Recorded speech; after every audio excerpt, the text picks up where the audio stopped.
नमस्ते, मैं हेमंत स्वामी आपके समक्ष प्रस्तुत कर रहा हूँ आरबीएससी पाठ्यक्रम के अंतर्गत कक्षा 12 की हिंदी अनिवार्य पाठ्य पुस्तक सृजन का अध्याय है रहीम के दोहे।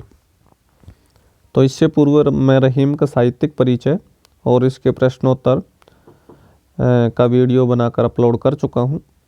आप 12th क्लास की प्लेलिस्ट में जाकर देख सकते हैं, वहाँ आपको संपूर्ण पाठ्यक्रम प्राप्त हो जाएगा। आइए प्रारंभ में पाठ परिचय।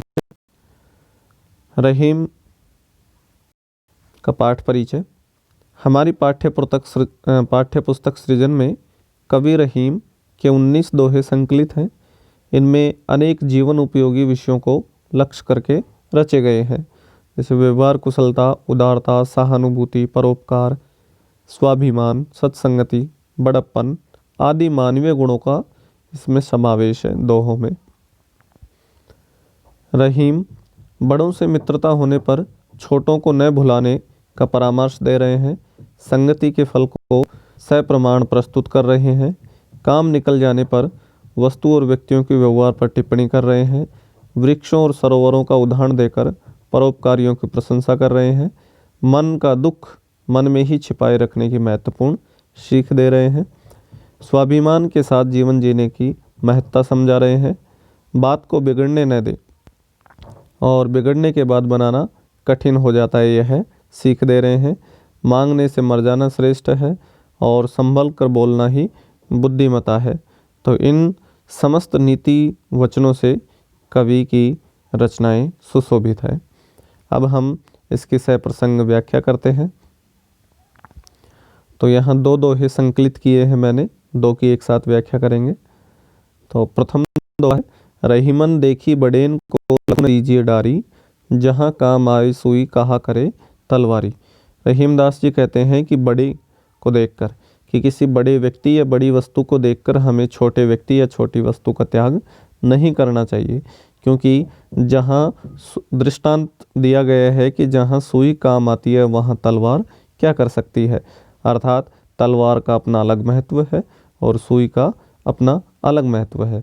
तो यहाँ रहीम जी ने समझाया है कि छोटी वस्तु का जीवन में अलग, छोटी वस्तु या छोटे व्यक्ति का जीवन में अपना महत्व होता है और बड़ी वस्तु या बड़े व्यक्ति का जीवन में अपना महत्व होता है। फिर आगे दिया है कि एक सादे सब सदे, सब सादे सब जाए, रहीमन मूल ही सींची बो फूले फले अघाए। कि एक को साधने से, कि हमें एक कार्य को करने से सभी कार्य पूर्ण हो जाते हैं, या ऐसे कह सकते हैं कि यहाँ भक्ति भी प्रकट हुई है कि किसी एक आराध्य की भक्ति करने से सभी देवी देवता प्रसन्न हो जाते हैं। और सब सादे सब जाए, अगर सभी कार्यों को पूर्ण करने में लगे रहेंगे तो उस सारे के सारे कार्य अधूरे ही रह जाएंगे। जैसे ये दृष्टांत दिया गया है कि रहीमन मूलई सींची बो फूले फले अघाय। अघाय मतलब विस्तृत रूप में भरपूर। रहीमदास जी कहते हैं मूल मतलब जड़, सींची बो सींचने से। रहीमदास जी ने दृष्टांत दिया है कि जिस प्रकार से वृक्ष की मूल को सींचने से वह विस्तृत रूप से फल फूल जाता है, जबकि पत्तियों को सींचने से वह पूरी तरह सूख जाता है, उसी प्रकार से हमें एक कार्य या एक लक्ष्य को रखने से हमारे सभी कार्य संपन्न हो जाते हैं। अगर सभी की तरफ हम दृष्टि रखते हैं या सभी कार्यों को करने का प्रयास करते हैं तो वो सभी अधूरे रह जाते हैं, यह सीख दी है। तो हम इसमें आगे जिस प्रकार से व्याख्या की जाती है तो उसका सटीक तरीका बता देता हूँ किस प्रकार से की जाती है।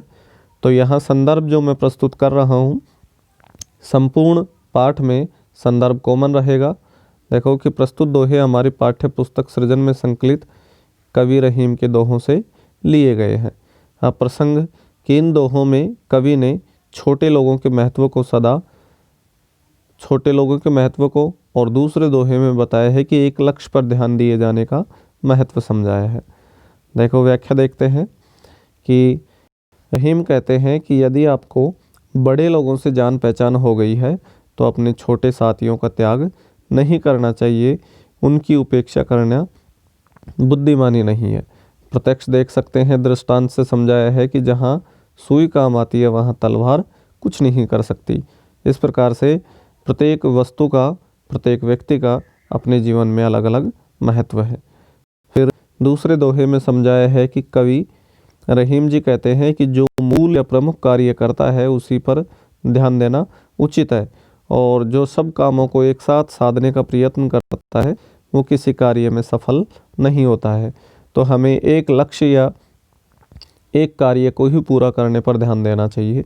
अगर सभी पर ध्यान देंगे तो वो सारे के सारे अधूरे ही रह जाएंगे। कि जैसे दृष्टांत दिया है कि जैसे एकमात्र जड़ को सींचने से पूरा वृक्ष भरपूर रूप से फलता फूलता है, और डालियों और पत्तों को सींचने से उसके सूख जाने की आशंका बनी रहती है। इसलिए हमें एक ही मूल कार्य पर ध्यान देना चाहिए, एक ही लक्ष्य रखना चाहिए। तो विशेष इसका बड़ा महत्वपूर्ण होता है व्याख्या का। तो विशेष पर ध्यान दीजिए कि प्रथम बिंदु है विशेष का कि सुई और तलवार का उदाहरण प्रस्तुत कर कवि ने छोटों के महत्व को बड़ी सहजता से स्थापित किया है। अत्यंत छोटी सुई ही वस्त्रों को सीलकर सभी की शोभा बढ़ाती है। तलवार चाहे कितनी भी बड़ी क्यों न हो, इस काम को कदापि नहीं कर सकती है। अतः जीवन में छोटों का भी अत्यधिक महत्व है। दूसरा बिंदु है कि सरल और सरस ब्रज भाषा का कवि ने प्रयोग करके बड़ी ही व्यवहारिक सीख दी है। तीसरा बिंदु है शैली उपदेशात्मक और परामर्शपरक है। चौथा बिंदु है दृष्टांत अलंकार का सुंदर प्रयोग हुआ है, और इसमें दोहा छंद प्रयुक्त हुआ है। रस यहाँ शांत रस है, गुण प्रसाद है, और प्रसाद गुण के साथ रीति सदैव पांचाली आती है। शब्द शक्ति, लक्षणा शब्द शक्ति का प्रयोग हुआ है, और तुकबंदी से अंत्यानुप्रास का। अंत्यानुप्रास संपूर्ण अध्याय में ही है, और यहाँ जो है दोनों दोहों में दृष्टांत अलंकार का प्रयोग हुआ है। बाकी के हम दो दोहे हर एक वीडियो में चर्चा करेंगे। चूँकि इस प्रकार से संपूर्ण पाठ का मैं अध्ययन करवाऊँगा तो वीडियो बहुत लंबा हो जाएगा, इसलिए आप प्लेलिस्ट में चेक कर सकते हैं, सारे वीडियो आपको अवेलेबल हो जाएंगे। धन्यवाद।